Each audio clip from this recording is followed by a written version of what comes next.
सदर साहब और मंच पर या मंच के पीछे जितने मेहमान हैं उनको मैं नमस्कार करता हूं, आदाब करता हूं।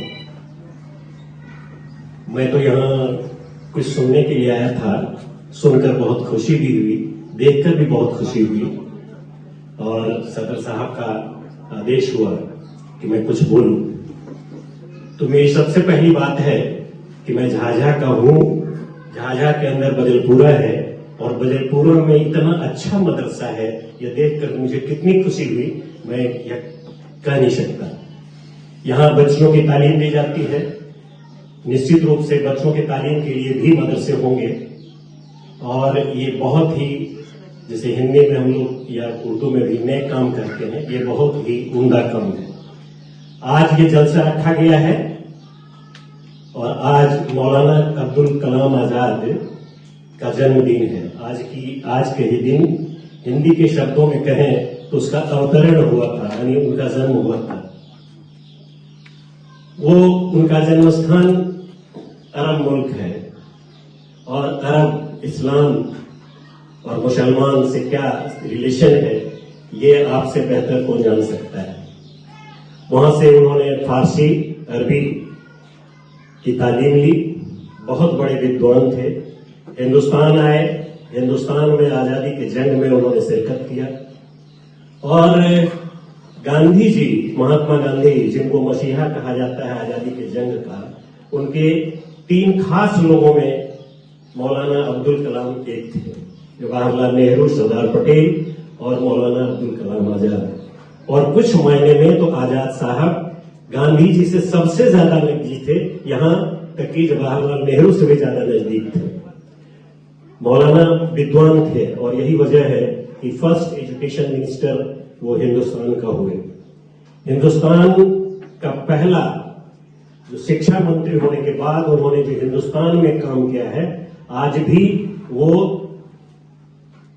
काबिले तारीफ कहा जाए या यूं कहिए कि मील का पत्थर है। आप जानते हैं कि हिंदुस्तान में जो इंजीनियरिंग का कॉलेज है, IIT, वो उन्हीं की देन है, IBM उन्हीं की देन है और जो मेडिकल कॉलेजेस हैं हिंदुस्तान के नामी वो भी उन्हीं की देन है। इंजीनियरिंग और मेडिकल और साइंस और टेक्नोलॉजी के क्षेत्र में आजाद साहब ने जो काम किया, हिंदुस्तान आज उस पर फख्र कर सकता है और उसी के मुतालिक पूरे विश्व में अपना परचम फहरा रहा है। ये तो खैर उनकी बात है, उनके बारे में बच्ची बहुत ही विस्तार से बताई है, मैं उस पर नहीं जाऊंगा। मैं आज देख करके बहुत मैंने गदगद हूं, बहुत खुशी है मुझे कि बच्चियां इस मदरसे में इतने हाई लेवल का जो स्तर का जो ये बुद्धि इसको कहते हैं उनके पास है। कई बच्चियों ने जो कहा है, जो बातें तकरीर अपनी रखी है, वो बहुत हाई क्वालिटी का है। वो न सिर्फ इंग्लिश की बात करें और न हिंदी की बात करें, बल्कि तब और सब भाषाओं में भी उनके जो अल्फाज थे, उनके जो उच्चारण करने का तरीका था और जो फ्लो था उसमें, उससे मैं बहुत खुशी है। और इसी से इस मदरसे की का अंदाजा लगाया जा सकता है कितनी अच्छी तालीम दी जा रही है। तालीम की जब बात आती है तो इस्लाम में भी और हिंदुइज्म में भी और सब में भी सबसे पहले दीनी तालीम दी जाती है। दीनी तालीम बहुत जरूरी है। मनुष्य को मनुष्य बनना हो, जीवन को सुधारना हो, अपने आप को चरित्रवान बनाना हो, तो उसके लिए दीनी तालीम बहुत जरूरी है।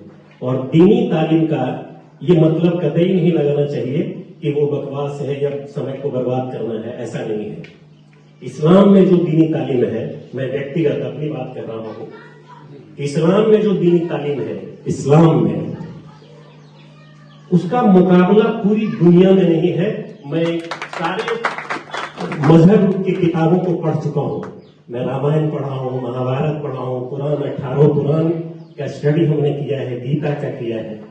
और मेरी खुशकिस्मती है कि कुरान शरीफ को भी मैंने पढ़ा है 114 जो उनके ये है सूरा है, उन तमाम को पढ़ा हूँ हिंदी अनुवाद में। ऑफकोर्स उर्दू की जानकारी हमको नहीं है, लेकिन हिंदी में पढ़ा हूँ। उसका अंग्रेजी अनुवाद जो है उसमें पढ़ा हूँ। अभी एक बच्ची ने पता नहीं उस बच्ची को ये जानकारी है कि नहीं, ला इलाहा इल्लल्लाह की बात की है वो। तो ये पूरी दुनिया को एक यही सेंटेंस पूरी दुनिया को समेट लिया है। ला इलाहा, ला का मतलब है नहीं, इलाह माने पूजनीय। वो पूजनीय नहीं है, दुनिया में कोई किसी की पूजा किसी की इबादत नहीं है इल्लल्लाह। इल का मतलब अल्लाह, अलावा, और अल्लाह का मतलब तो आप जानते ही हैं, अल्लाह के अलावे दुनिया में किसी की इबादत जायज नहीं है। और यही सार है, सारे धर्मों का यही सार है। और मैं बच्चियों को कहता हूं कि जो जब तुम दीनी तालीम हासिल करो तो दीनी तालीम में जो सारी बातें कही गई है उसका भी फॉलो करो। लड़कों से भी कहता हूं, आप छोड़ दीजिए धर्म की बात, छोड़ दीजिए आप मजहब की बात, लेकिन जो चीज कही गई है उसको, और देखिए कि जो चीज कही गई है उसमें साइंस से कितना मिलता जुलता है। मतलब एक बात को हम लेते हैं कि 24 घंटे के अंदर हमें क्या करना है। बहुत सारा काम करने के साथ साथ एक काम करना है, वो है नमाज। नमाज का उर्दू में क्या अर्थ है वो आप लोग बताएंगे, लेकिन हिंदी में उसको कहते हैं, हिंदी में एक शब्द है नमः, माने झुकना, है ना, नमस्कार जिसको उसी से बना है नमस्कार। तो झुकना, नमाज करना मोटा मोटी एक ही चीज है।